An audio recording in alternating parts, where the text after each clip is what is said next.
More. So I'm really so excited to share these updates and to proudly proclaim I Dig Jax. And now, with more, I'd like to introduce Lori Boyer, CEO of our Downtown Investment Authority, with more. Thankfully, I do. Good morning. Thank you, Mayor Deegan, for recognizing the importance of these infrastructure projects to downtown success and the benefits they will provide to residents from across the region as well as visitors. Thank you, too, for your timely focus on timely completion and project delivery, as I'm sure the Haskell team can attest. I have worked on some of these projects for more years than I care to count, but at long last, we will see our first two-way traffic restorations this summer. As early as this week, you will experience lane closures on Forsyth and Adams as resurfacing work begins. But the underground work and signals are nearly complete. And once resurfacing and restriping are completed, those streets will convert to two-way. This change will take a little adjustment and patience, but will ultimately benefit street front retail, make downtown more walkable, and has been shown to increase property values. As for Riverfront Plaza, where we're standing, I remember well the design competition in 2021 that resulted in the selection of Perkins & Will as the site and park design firm for Riverfront Plaza. Their design is taking shape before our eyes, with the Park Pavilion building, which you see behind you, rooftop playground that will be on top of that, the large flex lawn that will be where we're standing, and the plaza connecting to the Performing Arts Center, so no longer a loading zone separating the park from the Performing Arts Center, and an open view corridor down Laura Street to the river, not to mention a new, more resilient bulkhead. The Phase 1 park project you see before you is expected to be complete by year end. And last week you learned that we are taking to the DIA board an opportunity to develop the private development parcel in the northeast corner of the site. This is northeast corner next to Main Street Bridge and the Wells Fargo building, that closely adheres to the original Perkins & Will design, including the hotel use that helps support park programming and maintenance financially. Many other exciting projects are under construction too. The new Metropolitan Park Marina and Marina Support Building are just beginning, while the parks at River's Edge, funded entirely by the South Bank Tax Increment District without any general fund dollars, will be opening in phases beginning this spring.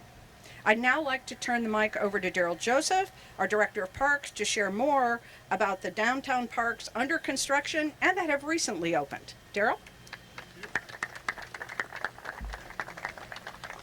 Good morning. Such a beautiful day. I think we can do a little bit better than that. Good morning. All right. Today we've heard a lot about the exciting projects that are already in progress, so I won't repeat that for you. I do want to take a few minutes to share with you all the impacts of a couple of projects that are recently completed in our downtown. We reopened, as the mayor mentioned, Friendship Fountain a year ago this month. There have been over 30 planned activations at the park, and we've welcomed over 600,000 visitors, with the average visitor staying for about an hour when they come to the park. I think that's pretty awesome.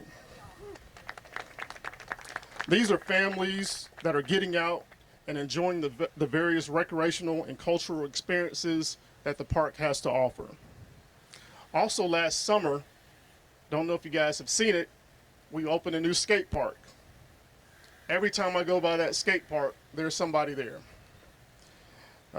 That skate park is not just for skaters, so whether it's a new skater or a seasoned skater, it's providing a place that individuals and families have somewhere to go.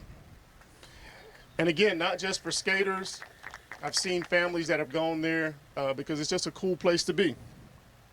So with that, we're really excited for the plans and projects that you've heard about today to come to reality, as they will only continue to make our downtown Jacksonville a destination for many years to come.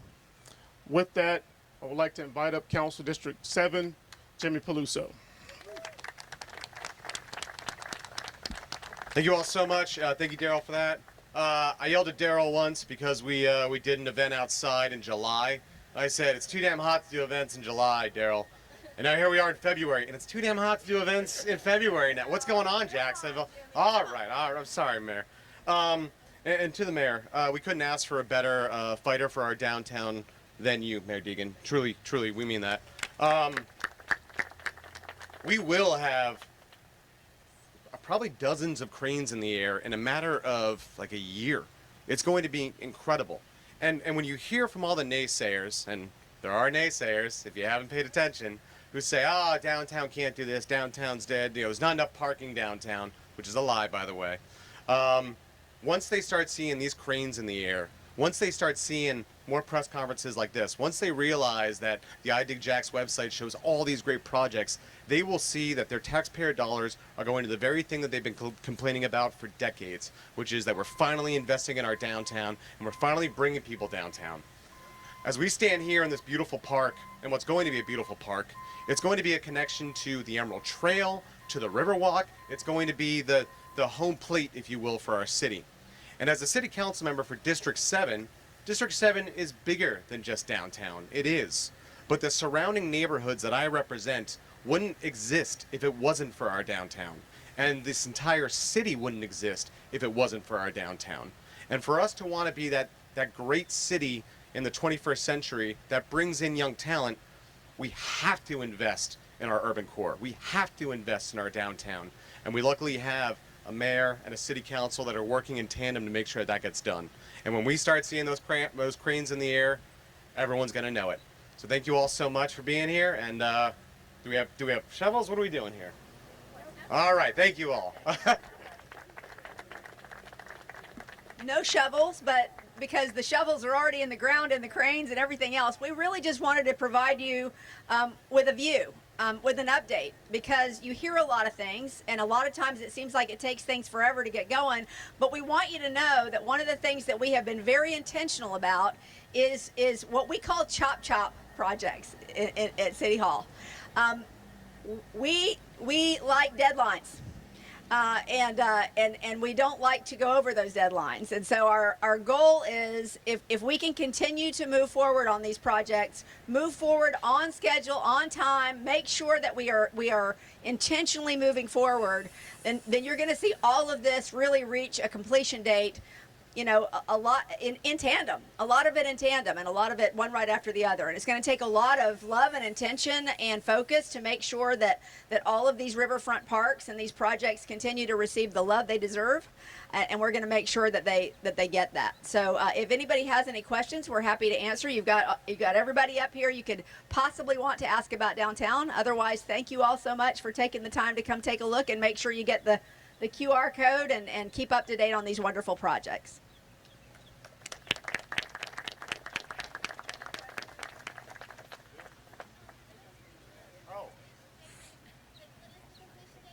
This is next year. Completion date is next year, right? End of this year. End of 2025. So end of this year for the Riverfront Plaza, phase one. Mayor or Lori, could you update us on phase 2, where that stands? Phase 2 has been designed by Perkins & Will. It's part of the Haskell contract. It is slated to begin as soon as phase 1 is completed and all the phase 1 work is completed. There is some preliminary work on phase 2 that is already in the works. So there is a storm sewer line that we are in the design process of getting it relocated, and that will happen before we finish phase 1. And we also have the agreement with JEA about rerouting an electric duct bank. That also is slated to begin soon, with the idea that those will clear the way for phase 2 to start when phase 1 is completed. Funding for phase 2, to my knowledge, was provided in the CIP by City Council last year.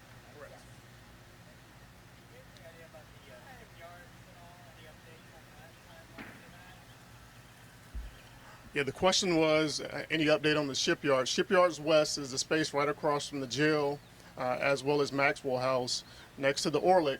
From a construction standpoint, from a design standpoint, we're moving into that design phase. That design will be complete here in 2025, when we expect construction to happen in 2026. I have a question over here. The I Dig Jax, those QR codes, are they online right now, or is that going to take some time? Yes, they are online right now. Okay. Yep. Question for Ms. Boyer. You said that the design for the building on the northeast corner closely resembles the original 11-story building that was supposed to be at an angle so it would not block the Wells Fargo building. Can you be more descriptive about what the design is? Yes, absolutely. So the question was regarding the building that is proposed for development on Development Pad B back in the northeast corner, and how closely it adheres to the Perkins and Will design. Perkins and Will was not an 11-story building. I can show you in the design, but literally this building will have a parallel, not more than 5-story element that is on Independent Drive, so it's preserving views from the former Wells Fargo building. It will have a tower that is parallel to the Main Street Bridge, just as Perkins and Will designed it, not more than 80 feet in width in its entirety, the tower. Again, we have that modeled in our office and have been kind of scaling and working off of different documents from Perkins and Will. It will include, we're excited, and one of the things that in conversations with other developers and the American Lions team previously was we really wanted the hotel to be part of it that Perkins and Will had identified as a use for the site. It's important because it means every one of us can come spend a night on Riverfront Plaza and attend a concert or something, which if you only have residences, that's not available. But it also gives us the ability to impose a room surcharge that throws off revenue to help maintain and program the park. So it was really critical that we include the hotel as part of it. But it will have residential units as well in that tower. The height is limited to 17 stories, which was Perkins and Will's limit. And so it is really closely, and it has a 5,000 square foot public plaza that overlooks the park on the top of the parking garage. So all of the space on the top of the parking garage, first floor of that, is restaurant and space that can spill out onto this plaza. And then the plaza essentially provides, third floor outdoor seating for people to also enjoy the park, views of the river, etc. So we're very excited that we got somebody to commit to do that plan. So I know this wasn't a question, but I'm going to give it to you anyway. So one thing that the mayor has been really making sure that happens is community engagement. I see a lot of the community engagement partners here today, and I want to thank you all for that. To me, we want to make sure that this park is I want to make sure that this park is a park for everyone. So making sure as we continue, not just with this park, but all of our park spaces, that we reach out to the community to make sure that we're designing parks that aren't cookie cutter and that are something that we have something for everyone.